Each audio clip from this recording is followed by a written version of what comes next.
প্ৰত্যাশিতভাৱে অসম প্ৰদেশ কংগ্ৰেছৰ দায়িত্ব গ্ৰহণ কৰিলে গৌৰৱ গগৈ ডাঙৰীয়াই। আৰু আমি ডিকেবি ফেক্টে গৌৰৱ গগৈক স্বাগতম জনাই দুটামান কথা ক'ব খুজিছোঁ।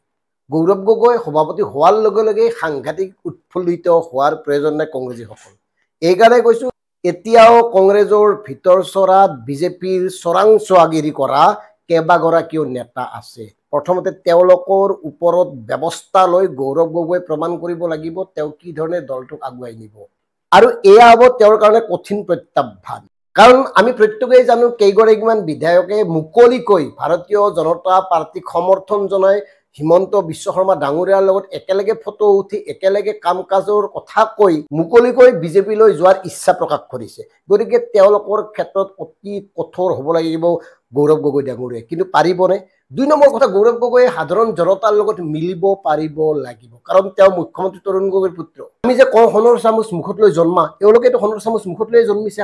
সাধাৰণ জনতাৰ আশা আকাংক্ষা বা সুখ দুখ বা যন্ত্ৰণা অভাৱ অনাটন এই কথাবোৰতো এওঁলোকে অনুভৱ কৰিব নোৱাৰে।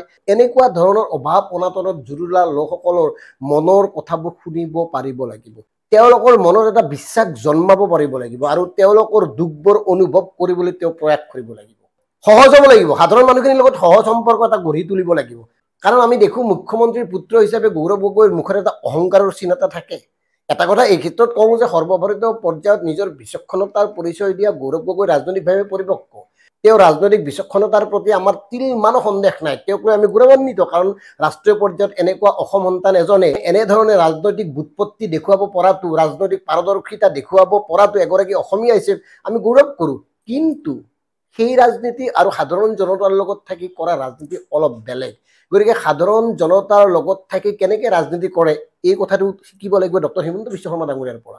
কাৰণ ডক্টৰ হিমন্ত বিশ্ব শৰ্মা ডাঙৰীয়াই এনে কিছুমান কাম কৰি দিয়ে সকলো শ্ৰেণীৰ লোকে তেওঁক প্ৰশংসা কৰিবলৈ বাধ্য হৈ পৰে, আৱেগিকভাৱে তেওঁৰ লগত সম্পৰ্কিত হৈ পৰে।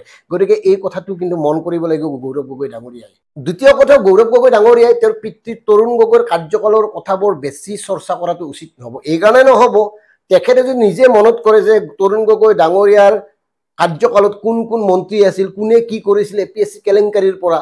গতিকে কংগ্ৰেছৰ সীমাহীন দুৰ্নীতি ভ্ৰষ্টাচাৰৰ বাবেহে বিজেপিলৈ আহিছিল। গতিকে সেই কথাবোৰ কৈ থাকিলে নহ'ব। আগৰ 15 বছৰীয়া কাৰ্যকালৰ কথা, নতুন চিন্তা, নতুন প্ৰতিশ্ৰুতি, নতুন সংকল্প, নতুন বিশ্বাস, নতুন এটা জনমত গঠন কৰিব লাগিব, নতুন সোঁত এটা সৃষ্টি কৰিব লাগিব গৌৰৱ গগৈ ডাঙৰীয়াই নিজে।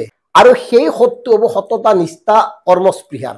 সেই সোঁতটো হ'ব সাধাৰণ জনতাৰ উন্নয়নৰ, সেই সোঁতটো হ'ব লাগিব সাধাৰণ জনতাৰ প্ৰগতিৰ। মাজতে দৰ্শকসকল আমি এটা কথা আপোনালোকক জনাইছোঁ যে ডিকেবি ফেক্টে বটসৰু ভূপেন বৰাৰ ডিব্ৰুগড় বিশ্ববিদ্যালয়ৰ দুৰ্নীতিৰ পৰা শেহতীয়া কাৰ্যকলাপক মুকলিকৈ সমালোচনা কৰিছিলোঁ। আৰু ডিকেবি ফেক্টে স্পষ্টভাৱে কৈছিলোঁ যে ভূপেন বৰা যেতিয়ালৈকে কংগ্ৰেছত থাকিব তেতিয়ালৈকে বিজেপিক আৰু কোনেও বাধা দিব নোৱাৰে।